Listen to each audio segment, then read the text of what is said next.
నీకు నువ్వుగా బతికినంతకాలం ఆ కారణం ఎవరికీ తెలియనక్కర్లేదు. కానీ నీ కాబోయే భార్యకి, ఆమె కుటుంబానికి ఆ కారణం తెలియాలి. అన్నింట్లో ధైర్యం ఎక్కువే కదా, ఇప్పుడు ఎందుకు భయపడుతున్నావు? చెప్పు. మీ పెళ్లికి నేను ఒప్పుకుంటున్నాను, కానీ శుభలేఖలో నేనేం రాసుకోవాలి? నా బంధువులందరికీ నేనేం చెప్పుకోవాలి? మీ కాబోయే వియంకుడు చెన్నమనేని రాజేశ్వరరావు గారని చెప్పండి. కరీంనగర్ జిల్లాలో ఎదురులేని కుటుంబం అని చెప్పండి.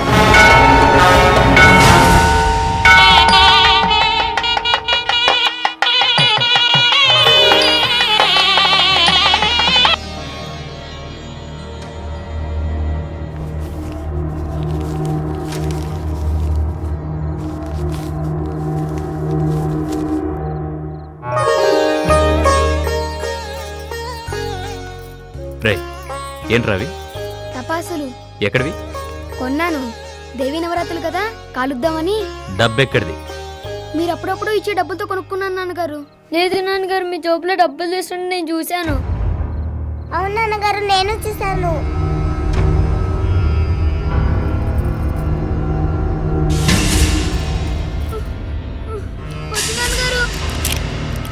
ఉండండి. ఒరే, ఎందుకు అలా చేసావు? దొంగతనం చేసిందే కాక అబద్ధాలు కూడా చెప్తున్నావా?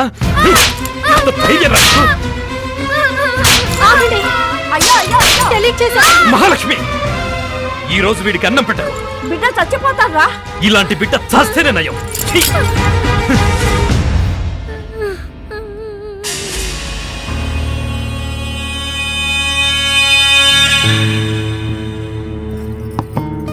ఆకలిగా ఉందమ్మా.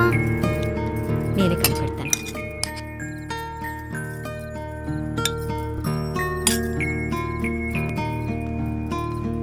మహాలక్ష్మి, వాడికి ఈ రోజు అన్నం పెట్టావంటే నేను నెల రోజులు అన్నం ముట్టుకోను.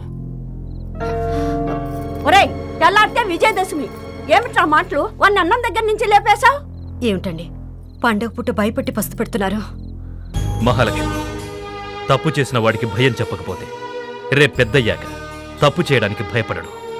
వాడికి మంచి చెడు తెలియాల్సిన వయసు ఇది.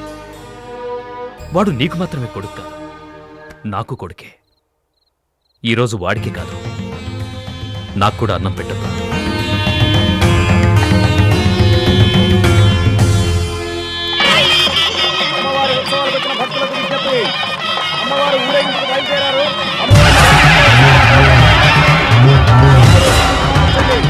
దుర్గా భవానీకి, దుర్గా భవానీకి.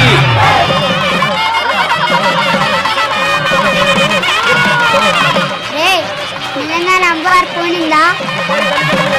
అదంతా నాటకం రా. అమ్మవారు నిజంగానే భక్తుల మీద వాళ్తుందని మా అమ్మమ్మ చెప్పింది. అది అబద్ధం నిరూపించినా? ఎలా నిరూపిస్తావురా?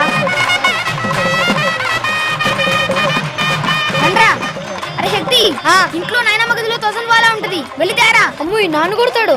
ఇంట్లో ఉంటే కొడతాడు రా, అందుకని ఇక్కడ కాల్చేద్దాం. అయితే కళ్ళోడిస్తావా? తీసుకో.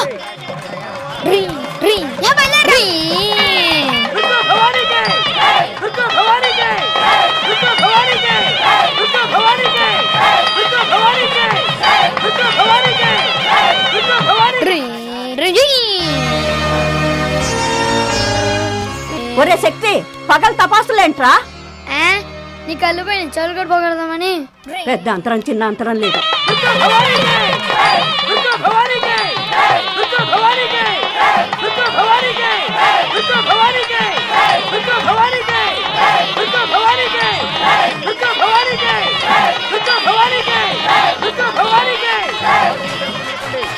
అనయ్య, ఇదిగో.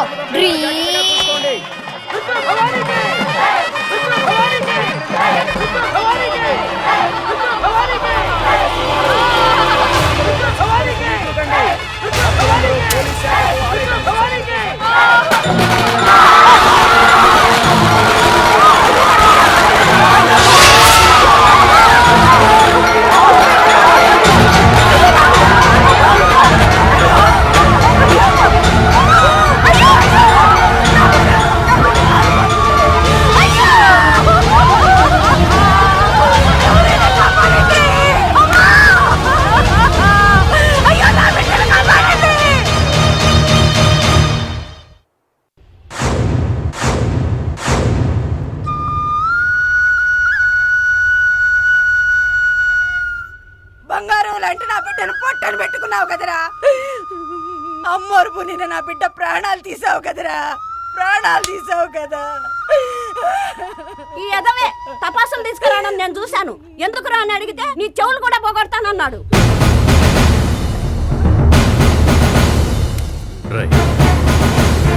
చెప్పరా, నువ్వేనా కాల్చింది? నాకేం తెలియదు. టపాసులు వచ్చింది కానీ నేను కాల్చలేదు. నువ్వు కాల్చకపోతే ఇంకెవర్రా కాల్చారు?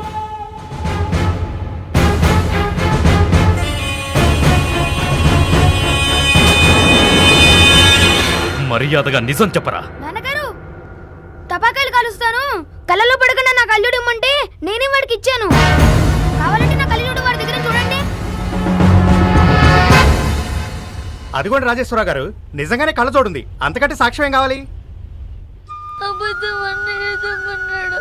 ఇందాక తెలియదన్నావు, ఇప్పుడు అన్నయ్య తెమ్మన్నాడంటున్నావు. నిన్ను ఏమండి ఏమండి వద్దండి, ఏమండి వద్దండి, వాడిని కొట్టకండి. ఏమండి ఏదో తెలియదు చేశాడండి. ఏమండి వాడిని వదిలేసి, ఏమండి వాడిని కొట్టకండి. వద్దండి, ఏమండి ఏమండి మాట్లాడండి.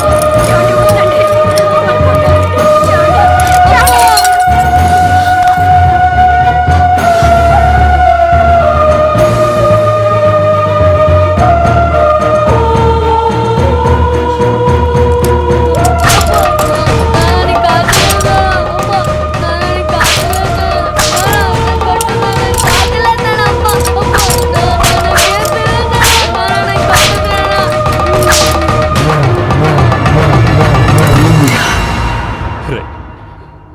విజయదశమి రోజున ఊరంతా విషాదం నింపావురా.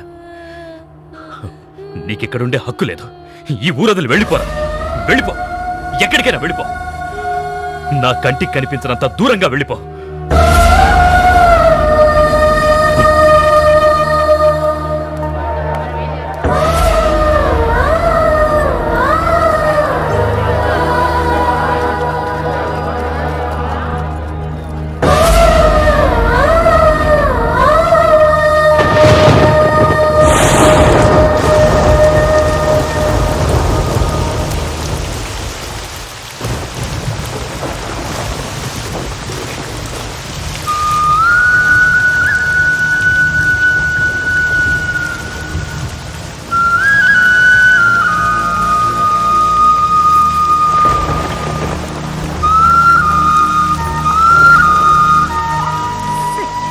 మహాలక్ష్మి, నేను వాణ్ణి ఊరొదిలి పొమ్మన్నాను. నువ్వు ఇంట్లోకి ఎలా పిలుస్తున్నావు? వాడు పసివాడండి. ప్రాణం తీసిన హంతకుడు. వాడింత చేసిన ఊరి జనం ఎందుకు మాట్లాడకుండా ఉన్నారో తెలుసా?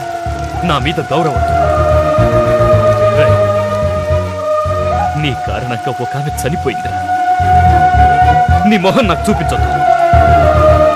నువ్వు ఈ ఇంట్లోకి అడుగు పెట్టాలంటే నేను చచ్చిన తర్వాతే అడుగుపెట్టు. నేను చచ్చిన తర్వాత అడుగుపెట్టు. అంత మాట అనకండి. వాడు నువ్వు వాగు లక్ష్మి. అలా కాదని వాడు లోపలికి వస్తే నా శవాన్ని చూస్తా.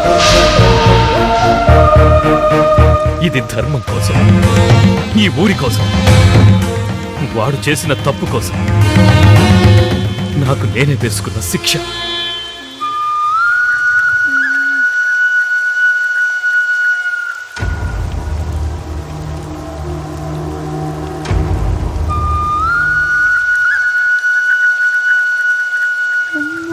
రోజు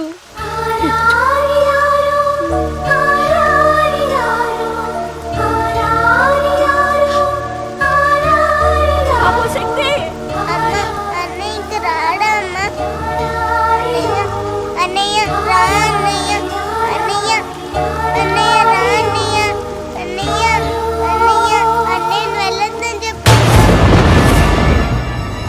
అది ఏమేళ్ళైంది, తిరిగి వెళ్ళలేదు.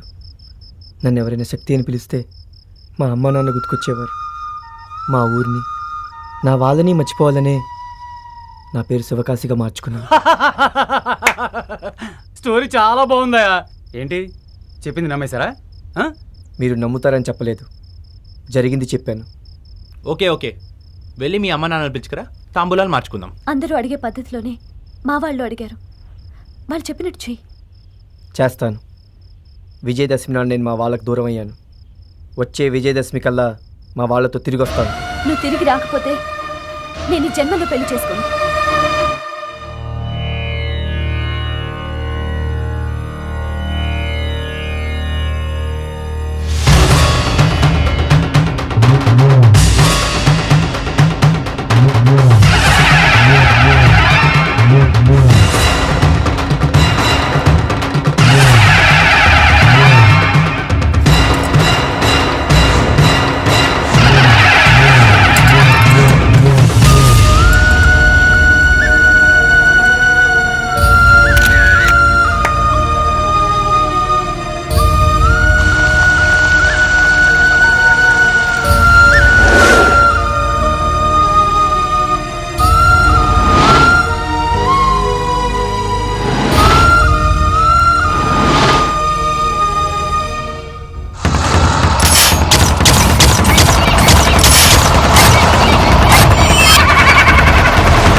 పేరు మీద ఉన్న మంచి చేస్తానా?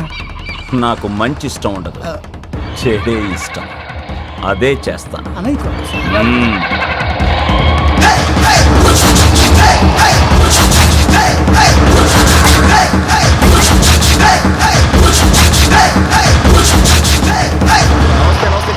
కూర్చోండి. ఏం పెద్ద ఆయన బాగున్నావా? బాగున్నాను దుర్గా. ఆస్తి అమ్ముకునే ముందు ఒకసారి ఆలోచించుకో దుర్గా. అర్రే, లాభాలు రాని మిల్లుని ఎంతకాలం భరించమంటావు? ఏదైనా మీ వంశంలో ఆస్తి నమ్ముతున్నవాడివి నువ్వేనయ్యా. అర్రే నీ అమ్మ, 2 కోట్ల ఆస్తి అమ్ముతున్న నాకు లేని బాధ సాక్షి సంతకం పెట్టడానికి వచ్చిన సింగిల్ టీ గాడివి నీకెందుకయ్యా బ్రాధ? మూసుకుని టీ తాగి కూర్చో. అయ్యా రెడీయా? Ready sir. ఇవ్వండి. ఆగండి. ఏంటి? మీరు కొనే మిల్లు వంశపరంపరంగా వస్తున్న ఆస్తి. ఈయనకు శక్తి అని ఒక తమ్ముడు ఉన్నాడు. ఈ ఆస్తి అతను కూడా బాగుంది. అవును, మా వాడి సంతకం లేకుండా ఈ ఆస్తిని కొనడానికి వీల్లేదు. రాయ్ వాడు చచ్చిపోయాడ్రా. దానికి రుజువు లేదు. అవును, చెన్నమనేని రాజేశ్వరరావు గారికి నిజమైన వారసుడు మా శక్తే. మా శక్తి తిరిగి వస్తాడు.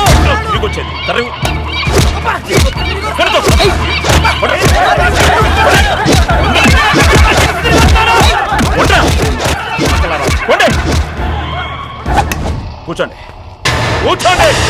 పేపర్లు తిండి సంతకం పెడతా. మరి మీ తమ్ముడి విషయం ఏంట్రా? తమ్ముడు తమ్ముడు తమ్ముడు తమ్ముడు వాడు పారిపోయి 15 ఏళ్ళయింది. వాడికి రోడ్డు. మీ తమ్ముడు చనిపోయాడని రుజువు కాకుండా మిల్లు కొనడం అంటే ఏయ్, మైండ్ పోయిందా? వాడే లారీ కిందో బస్సు కిందో రైలు కిందో పడి చచ్చుంటాడు, మట్టిలో కలిసిపోయి ఉంటాడు. వాడు తిరిగి రావాలంటే ఆ మట్టిలోంచి మొలిచి రావాలి.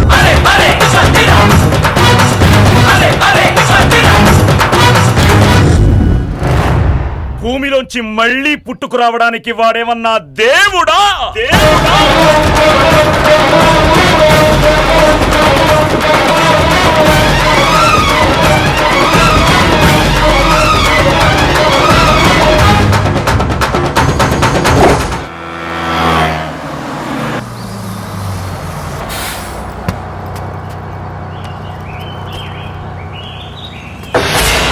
నువ్వు ఇంట్లోకి అడుగు పెట్టాలంటే నేను చచ్చిన తర్వాతే అడుగు పెట్టు.